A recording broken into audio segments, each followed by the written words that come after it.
At it again. He's making people upset again.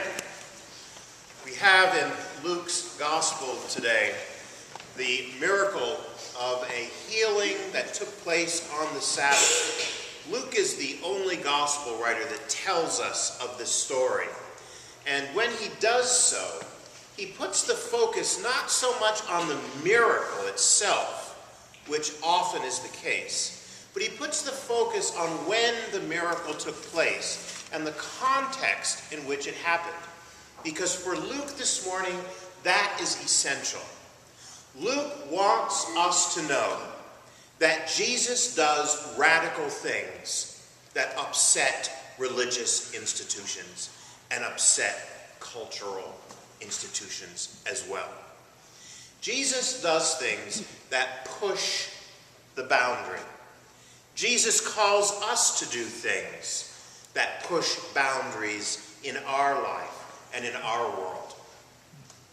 Looking at the Old Testament reading from Isaiah and again at the letter to the Hebrews that was our epistle today, we're kind of encouraged to look at a broad umbrella of human history that's unfolded and to ask ourselves, where in this large picture of history do we find ourselves, and how have we seen the church as a prophetic voice challenge our culture? How have we seen culture change and adopt and become more like the kingdom that God intends culture to be? Now, I don't know about you, but when I ask this kind of question, when I ask where we're being pushed, I get some very simple and maybe obvious examples to us. The church was very much a prophetic voice for the importance of the role of women in the church. This very building saw altar guild members wearing white gloves and hats. Doesn't exist today. St. Mark's was, I believe, the first church in the United States to have a woman serve on vestry and as a delegate to a diocesan body. That was a prophetic voice. We also have the prophetic voice of the church standing for the importance of human rights, standing up against racism in our country. One of the first martyrs in the Episcopal Church in America was John Merrick Daniels, who died defending the rights of a black woman in a convenience store. The importance of being a voice for God against what the world might tell us. We only have to look more recently at the rights of the LGBT community and how that has changed. When I was in seminary, we're having conversations about gay rights. And my thought was, that's never going to make it into the parish, ever. And boy, it got into the parish, it got into the culture, it got into our society. And now today, we celebrate and uplift the value and integrity of every human being in this country. Or we should.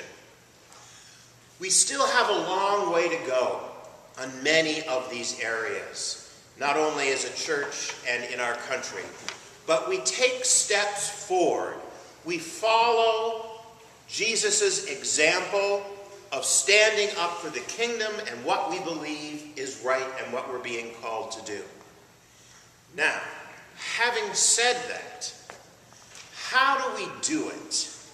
How do we walk into the 21st century more nearly with God than we have before? Been praying about that, and was sent a message by email this week. I subscribe to a wonderful service from the Society of St. John the Evangelist, which is a group of Episcopal monks in Cambridge, Massachusetts. And I've shared with you their word of the day many times, and their sentence that goes after their word of the day. And the word of the day that came over when I was praying and meditating on what to preach was serve.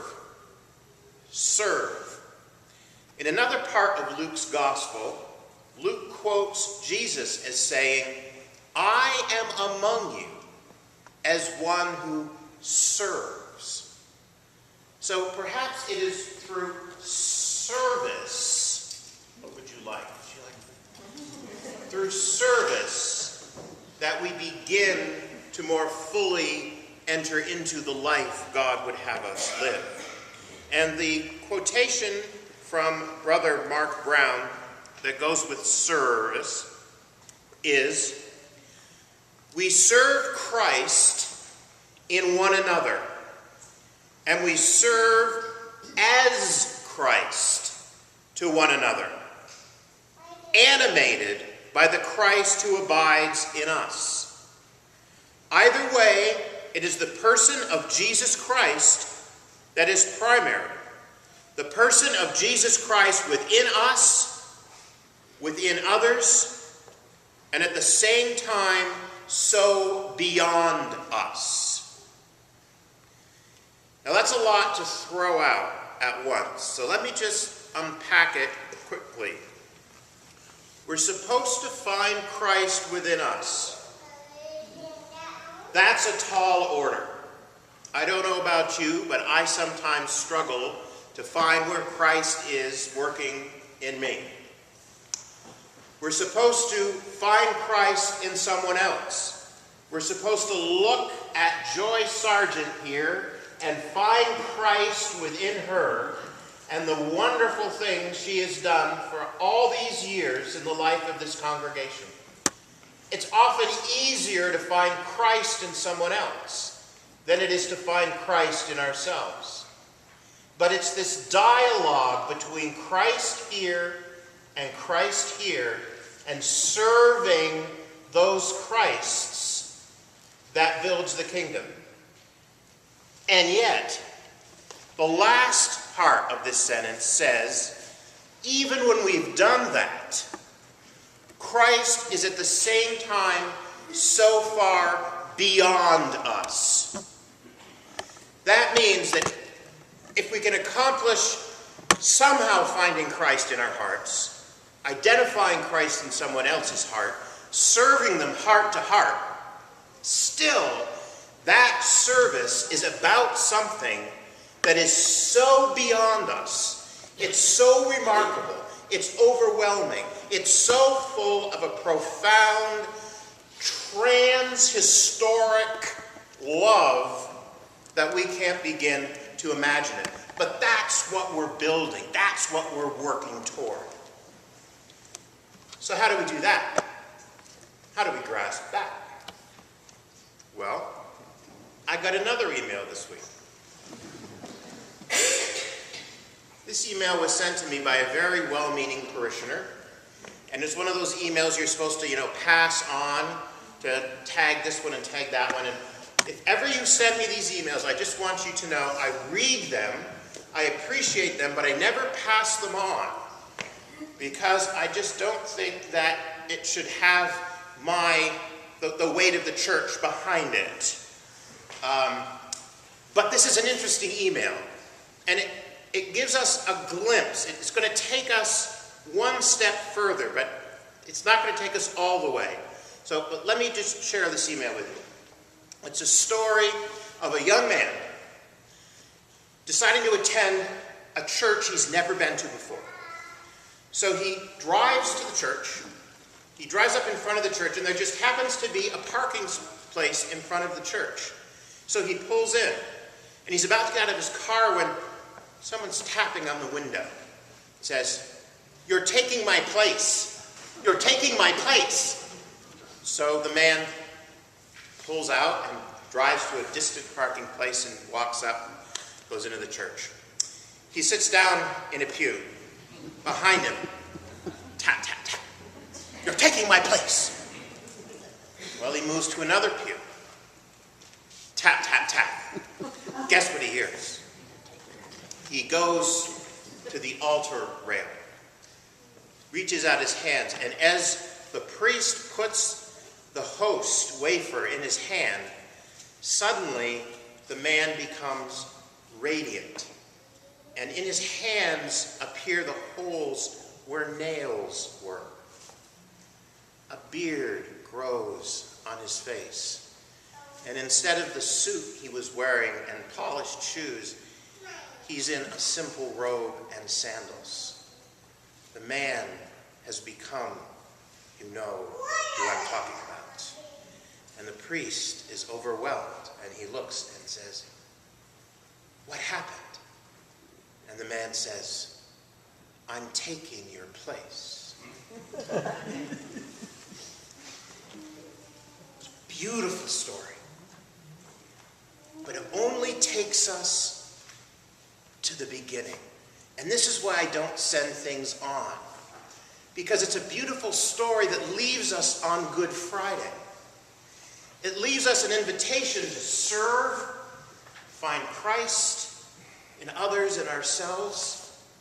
But we're not meant to stay on Good Friday. We're not meant to stay always in that place. We're meant to move through it to resurrection and Easter Day. Because my friends, we're an Easter people. We're a resurrection people. That bit that talks about at the same time being so beyond what we understand, that's where resurrection comes in. That's where new life comes in. It's where being a new creation in God comes to play. And that's our destiny. That's what we're supposed to be doing. That, my friends, is to truly serve. To be under the umbrella of history, to transform our world, to transform ourselves, to serve Christ in every person, to struggle to seek Christ in ourselves, and to know that even as we do so, what we may discover may be beyond what we can imagine, for it is a love, a grace, a forgiveness, and a challenge for the future that is beyond anyone's imagination. Amen. Amen.